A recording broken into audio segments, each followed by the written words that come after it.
Hello viewers, welcome to Ooty cooking channel. இன்னைக்கு ரொம்பவே சூப்பரான பலாப்பழ பாயாசம் செய்ய போகிறோம். இது சக்க பாயாசம்னு சொல்லுவாங்க. ரொம்பவே சூப்பரான டேஸ்ட்ல ஒரு ஈஸியான பலாப்பழ பாயாசம் எப்படி செய்யறதுன்னு பார்க்கலாம் வாங்க. பலாப்பழ பாயாசம் செய்யறதுக்கு முதல்ல பருப்பை வேக வச்சிடலாம். நான் 1 கப் அளவுக்கு பாசி பருப்பும் 1/4 கப் அளவுக்கு கடலைப்பருப்பு எடுத்திருக்கேன். இதுல சரியா 150 கிராம் அளவுக்கு பாசி பருப்பும் 50 கிராம் அளவுக்கு கடலைப்பருப்பும் எடுத்திருக்கேன். பருப்பை 2லிருந்து 3 தடவை நல்லா அலாசி எடுத்துட்டு ஒரு குக்கர்ல மாத்திக்கலாம். பருப்பு வேகிறதுக்கு 3 கப் அளவுக்கு தண்ணி சேர்த்திருக்கேன். இது கூடவே 1 டேபிள் ஸ்பூன் அளவுக்கு நெய் சேர்த்துக்கலாம். கூடவே 1 சிட்டிகை அளவுக்கு உப்பு சேர்த்திருக்கேன். பாயாசத்தோட ஸ்வீட்னஸை எடுத்து கொடுக்கறதுக்காக 1 சிட்டிகை அளவுக்கு சேர்த்துக்கோங்க. குக்கரை மூடி வச்சு அடுப்பை மீடியம் ஃப்ளேம்ல வச்சு 7லிருந்து 8 விசில் விட்டு எடுத்துக்கலாம். ப்ரெஷர் எல்லாம் போனதுக்கு அப்புறமா குக்கர் ஓபன் பண்ணலாம். பாயாசத்துக்கு வெள்ளைப்பாகு காய்ச்சிடலாம். 1 கப் அளவுக்கு தண்ணி சேர்த்திருக்கேன். கூடவே 250 கிராம் அளவுக்கு வெல்லம் சேர்த்திருக்கேன். 150 கிராம் அளவுக்கு பாசிப்பருப்பு, 50 கிராம் அளவுக்கு கடலைப்பருப்பு எடுத்திருக்கேன். 200 கிராம் அளவுக்கு பருப்புக்கு 250 கிராம் அளவுக்கு வெல்லம் சேர்த்தனோம்னா சரியா இருக்கும். பாகு பதம் எல்லாம் வரணும்னு அவசியம் இல்லை. இந்த வெல்லம் நல்லா கரைஞ்சு வந்தாலே போதும். நீங்க அடுப்பு ஆஃப் பண்ணிடலாம். வெல்லத்துக்கு பதிலாக கருப்பட்டி சேர்த்து செஞ்சீங்கன்னா பாயாசம் இன்னும் நல்ல டேஸ்டா இருக்கும். பருப்பும் ப்ரெஷர் எல்லாம் போய் குக்கர்ல நல்லா வெந்து வந்துருச்சு. இப்போ இதெல்லாம் நம்ம ரெடி பண்ணி எடுத்து வச்சிருந்த வெள்ளைப்பாக வடிகட்டியும் சேர்த்துக்கலாம்.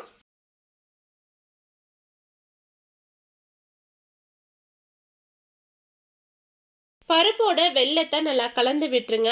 நாம சேர்த்த பாசி பருப்பு நல்லா குலைவா வெந்து வந்திருக்கும். ஆனா கடலைப்பருப்பு அந்த அளவுக்கு மசிய வெந்து வந்திருக்காது. கரண்டி இல்லைன்னா மத்து வச்சு பருப்பு எல்லாத்தையுமே நல்லா கடைஞ்சு விட்டுருங்க.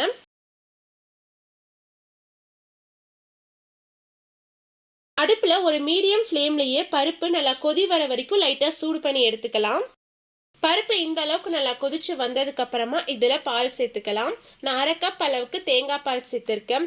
நீங்க நார்மலான பசும்பால் வேணாலும் சேர்த்துக்கலாம். ஆனா தேங்காய் பால் சேர்த்து செஞ்சோம்னா தான் பாயாசம் ரொம்ப நல்ல டேஸ்டா இருக்கும். நான் தேங்காய் பால் எடுக்கும் போதே கூடவே ஏலக்காயும் சேர்த்து அரைச்சிட்டேன். நீங்க நார்மலான பசும்பால் யூஸ் பண்றீங்கன்னா உரல்ல ஒரு 4-5 ஏலக்காயை லைட்டா இடிச்சிட்டு சேர்த்துக்கோங்க. இன்னும் நல்ல ஃப்ளேவரா இருக்கும். அதே மாதிரி அதிகமா பால் சேர்க்காதீங்க. ஒரு 1/2 கப் அளவுக்கு மட்டும் பால் சேர்த்துக்கோங்க. பால் சேர்த்துட்டு நல்லா கலந்து விட்டுறலாம். பால் சேர்த்து ரொம்ப நேரம் கொதிக்க கூடாது. லைட்டா ஒரு கொதி வந்தோடனே அடுப்பு ஆஃப் பண்ணிருங்க. நல்ல பழுத்த பலாப்பழமா 10 பீஸ் பலாப்பழம் எடுத்திருக்கேன். பலாப்பழம் அதிகமா சேர்த்தோம்னா நல்லா இருக்கும். பலாப்பழத்தை சின்ன சின்ன பீஸா கட் பண்ணி எடுத்துக்கலாம். பலாப்பழம் நல்ல பழுத்த பழமாவும் இருக்கணும். பழம் நல்ல டேஸ்டான பழமா இருந்தாதான் பாயாசமும் நல்ல டேஸ்டா இருக்கும். கடாய் நல்லா சூடானதும் இதுல 2லிருந்து 3 டேபிள் ஸ்பூன் அளவுக்கு நெய் சேர்த்துக்கலாம்.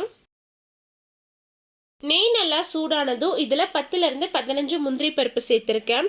முந்திரி பருப்பு பொன்னிறம் ஆகிற வரைக்கும் நெய்ல நல்லா வதக்கி விட்டுறலாம்.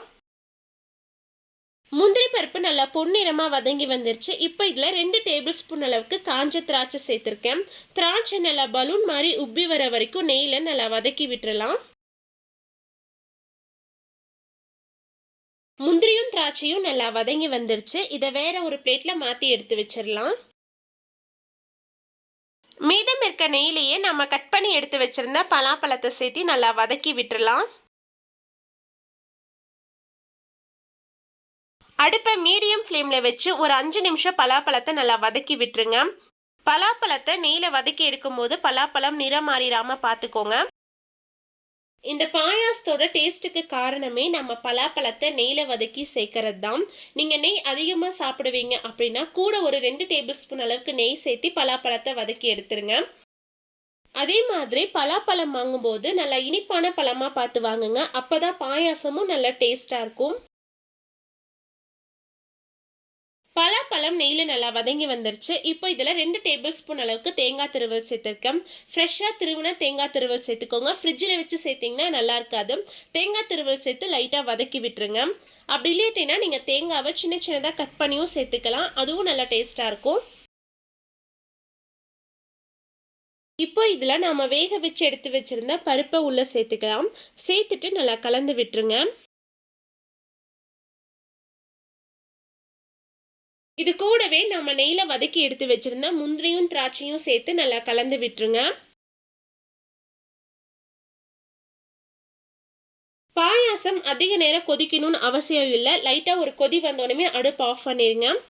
பாயாசம் சூடு ஆறுனதுக்கு அப்புறம் ரொம்ப திக்காயிடும். அதனால நீங்கள் குக் பண்ணும் போதே தேவைப்பட்டால் கொஞ்சமாக பால் இல்லைன்னா தண்ணி சேர்த்து கொஞ்சம் இலகலாவே ரெடி பண்ணி எடுத்துக்கோங்க.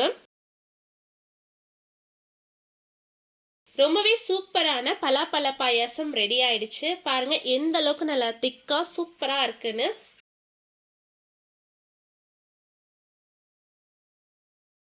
யாருக்கெல்லாம் பலாப்பழம் பிடிக்குமோ அவங்க எல்லாருக்குமே கண்டிப்பா இந்த பாயாசமும் ரொம்ப பிடிக்கும். கண்டிப்பா நீங்களும் உங்க வீட்டில் செஞ்சு பார்த்துட்டு எப்படி இருந்துச்சுன்னு கமெண்ட்ஸ்ல சொல்லுங்க. உங்களுக்கு இந்த வீடியோ பிடிச்சிருந்தா லைக் பண்ணுங்க, ஷேர் பண்ணுங்க, மறக்காம ஊட்டி குக்கிங் சேனலுக்கு சப்ஸ்கிரைப் பண்ணுங்க. மீண்டும் அடுத்த ஒரு ரெசிபியில் சந்திப்போம். பாய், see you soon.